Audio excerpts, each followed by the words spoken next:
Bonjour à tous, j'espère que vous allez bien. Alors nous sommes déjà à la moitié du parcours, des 12 jours, 12 actions pour améliorer votre site internet pour la rentrée. Et aujourd'hui, j'aimerais vous parler des liens brisés. Alors, peut-être que sur votre site, surtout si vous avez un blog, surtout si votre site a quelques mois, voire quelques années d'existence, vous avez des liens donc qui sont présents sur votre site, mais qui mènent à des pages qui n'existent plus ou des pages dont vous avez changé l'adresse. Ce qu'il faut savoir, c'est que votre site et les sites internet, internet en général, est construit sur la base de liens. Et les robots qui s'occupent du référencement naturel, les robots de Google par exemple, ont pour tâche de naviguer comme ça, de page en page, pour pouvoir les indexer. Ils naviguent de page en page à travers des liens. Et le problème, c'est que si ces liens sont brisés, la navigation, en tout cas l'exploration du robot, est empêchée, limitée. Ce qu'il faut savoir aussi, c'est que quand vous mettez des liens au niveau interne de votre site internet, des liens internes, c'est-à-dire des liens qui renvoient d'une page de votre site vers une autre page de votre site, c'est aussi un moyen de proposer à vos visiteurs, aux internautes, davantage d'informations, plus de valeur, des informations complémentaires, en tout cas un contenu qui va les intéresser davantage. Et aussi, c'est un moyen de chercher à les garder un peu plus longtemps sur votre site, ce qui est aussi important pour votre référencement naturel. Après, le souci, c'est que ces liens-là, justement, parfois, ils ne fonctionnent plus. Soit parce que une fois, vous avez vu un article vers un site internet qui vous a beaucoup plu, vous en avez fait référence dans un de vos articles de blog. Mais malheureusement, au fil du temps, cet article que vous avez trouvé intéressant et dont vous faisiez référence a été supprimé, a été disparu, le site a disparu, pardon, le site a fermé. Donc voilà. Dans ces cas-là, on arrive à une erreur et c'est mauvais pour plusieurs raisons. La première raison, c'est que ça peut affecter les conversions de votre site. C'est-à-dire qu'un internaute qui arrive sur votre site internet et qui se retrouve face à une page d'erreur, souvent, si la page d'erreur n'est pas optimisée, il risque de partir. Ensuite, ça peut générer une diminution, voire une perte de confiance de vos lecteurs et une baisse de votre crédibilité.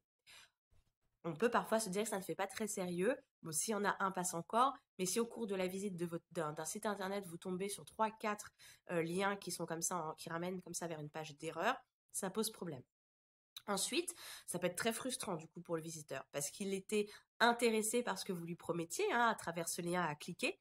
Et puis, au final, il se retrouve avec rien du tout.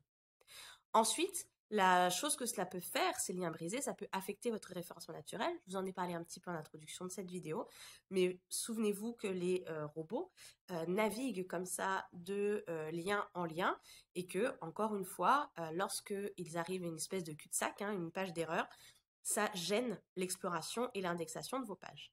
Et puis la dernière chose que cela peut faire, ça peut donner aussi une impression de négligence. On a là, parfois l'impression quand on arrive comme ça sur un site qui renvoie sur plein de pages d'erreur, que la personne qui est derrière ce site ne se soucie pas vraiment de ce qui se passe et du coup ça peut donner encore une fois une impression de négligence et jouer sur la confiance. Donc franchement, il faut être attentif à ça. Essayez encore une fois, le site internet, une fois qu'il est créé, il ne peut pas être laissé juste comme ça à l'abandon. Donc on pense, c'est vrai, aux mises à jour, etc. Ça, c'est l'évidence. Et en général, les sites, en tout cas les outils que vous avez utilisés pour construire vos sites, vous envoient généreusement des alertes pour vous dire qu'il y a des mises à jour à faire. Mais il ne faut pas oublier non plus vos liens. Donc encore une fois, essayez de planifier ça, une vérification mensuelle ou trimestrielle en fonction de ce que vous écrivez, aussi de la quantité de contenu que vous créez pour votre site et vérifier comme ça que voilà, vos liens sont corrects. Il y a un outil qui vous permet de vérifier ça. Vous avez le lien au-dessus ou en dessous de la vidéo, ça dépend où vous regardez cette vidéo, mais ça s'appelle Broken Link Shaker et ça vous permet de savoir très rapidement quels sont les liens brisés qui se trouvent sur votre site internet. Donc ça c'est top parce que vous imaginez bien que faire ça manuellement c'est tout simplement pas possible quand on a plus d'une centaine d'articles et plus d'une vingtaine de pages.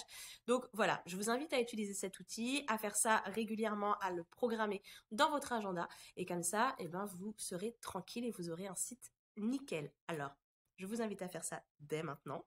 Vérifiez bien que tous vos liens sont correctes. Je vous dis à demain pour une autre vidéo. Bye bye.